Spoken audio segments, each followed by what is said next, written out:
What I've got in my hand here is the symbol of one of the things that I believe very, very, very strongly in. This is my big stick. The story that I'm going to tell you is about an organization that has a big stick project. I use this for stomping weasels in Washington.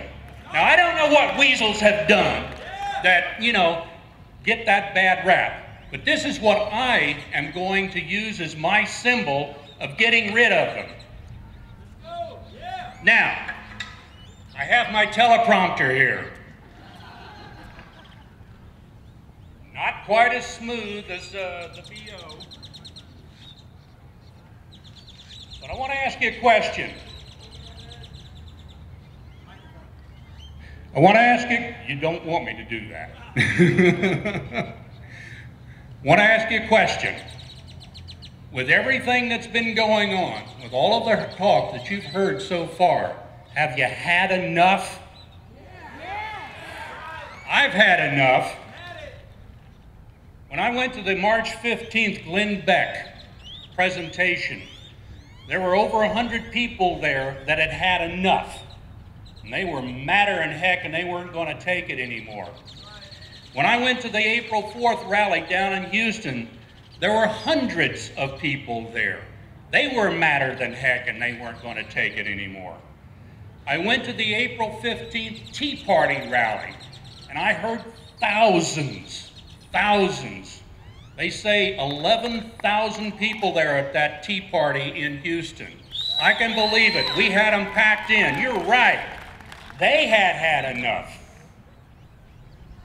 My second reason for coming here, with all due respect to the Tea Party in Boston, with all due respect to the Tea Party down in Houston, with all due respect to all the Tea Parties across the country, do these guys know how to throw a rally or what?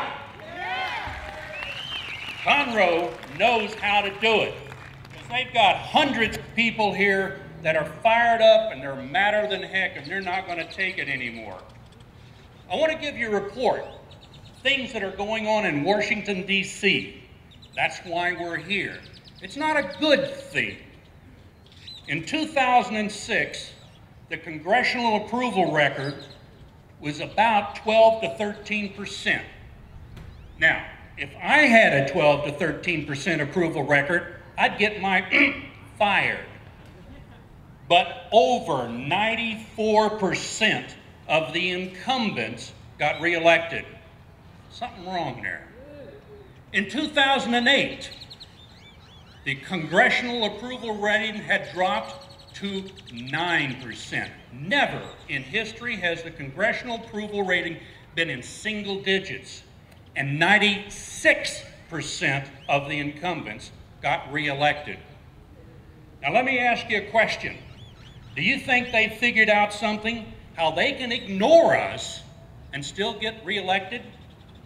They have. Let me tell you how. In 1974, Congress, by a simple majority vote, changed the way that the budget was formulated. And ever since then, they've had an average of 94% approval rating and just re-election of the incumbents.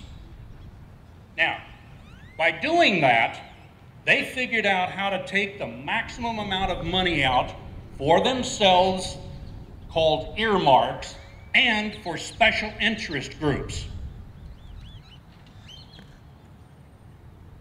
In 2008, 1/2% of our nation's people, 1/2%, and the special interests gave the incumbents over 80% of their funds.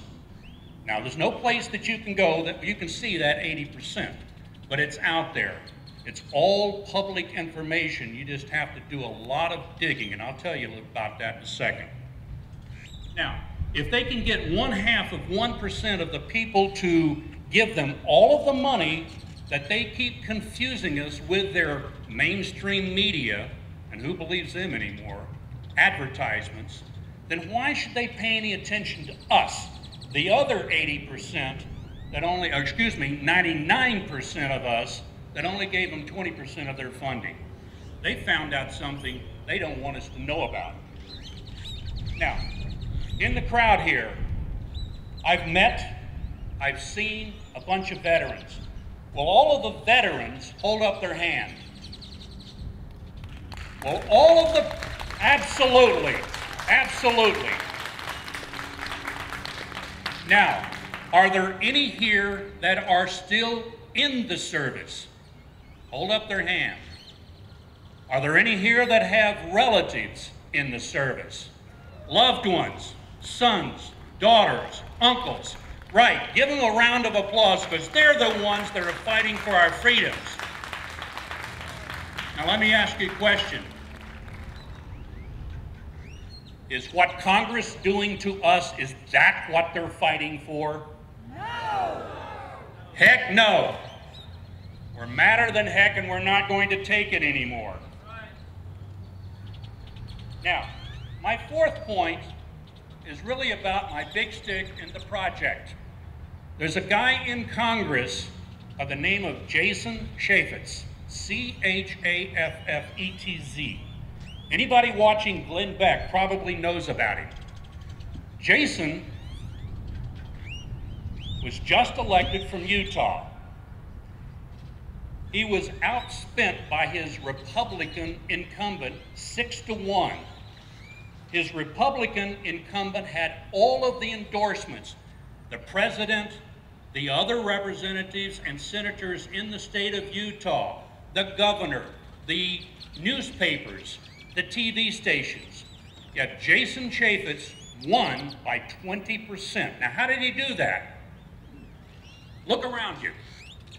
Look at all the good people here. That's how he did it. He did it with 1,000. Simply 1,000 people. In all of the things that I have been to in the last month, and all of the fine people that I see here from Conroe, you put them all together, we probably got 20,000 people. That's 20 times what it took to get Jason elected.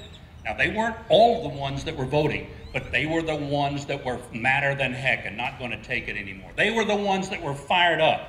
They were the ones that turned and looked to their neighbor and said, is this what we're fighting for in Congress? Heck no. We're going to go out and find more people just like us. And that's the secret. It's really, really simple. People. People like you and I. People like the ones here in Conroe, like the ones in Houston, Texas, like the ones in Beaumont, like the ones in Dallas. All around the country, I've heard numbers anywhere from 1,000 to 2,000 tea parties. And the secret is we don't let the momentum get away from us. We keep talking to more and more people. We keep talking to more and more neighbors. We keep talking to our friends. We keep talking to our relatives. We keep talking to our work associates. I heard Doug talk about hanging a Constitution out of his pocket to get a conversation going. It's not politically correct to talk about politics. But there's a lot of people out there that believe like we do.